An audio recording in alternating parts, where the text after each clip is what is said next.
What's up mga Lods? Once again, this is your Lodi Levi ng Helheim 37. By the way, this is MU New Dawn by Playpart. Sa mga hindi pa nakakapag-download dyan, download na. Available nga pala ito sa ating Google Play Store. Ayan, sa mga mobile user. Punta lang sa ating Play Store, then type MU New Dawn by Playpart. Another tutorial na naman tayo mga Lods. Para nga pala ito sa mga player na packet na ng RB6 map.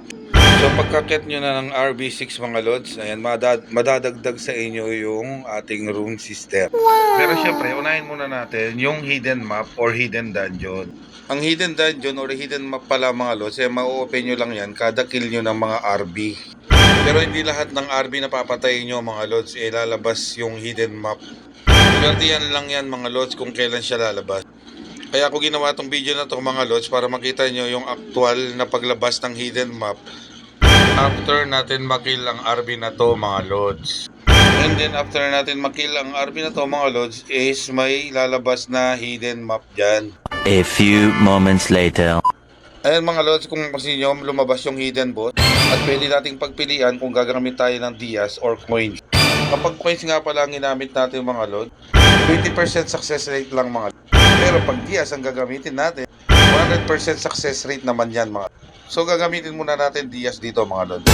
Para naman makita nyo kung anong meron sa loob. Ayan, kung mapansin nyo, may 10 RB dyan na kailangan nyong i-kill. Dyan kayo makakalots ng mga runes elixir.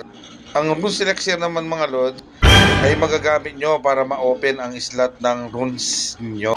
Ayan, para sa mga INTMG nga pala, palitan nyo yung Comet Fall na skill ninyo ng Gigantic Storm para lahat ng RB matatamaan ng sabay-sabay. Kasi mga Lods, may time limit yan na 15 minutes.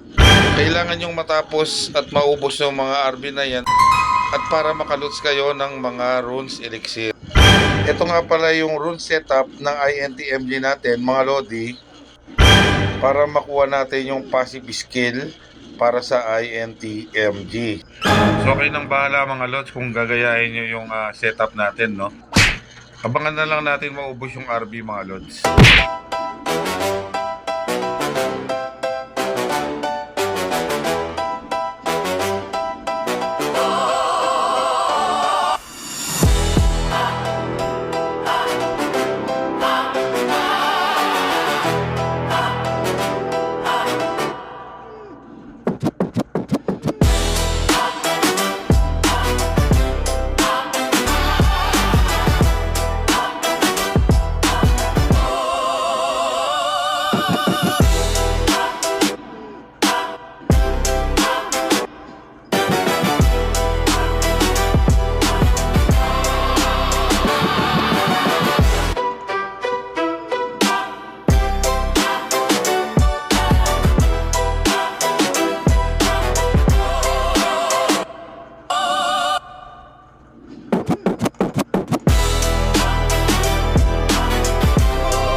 Years later.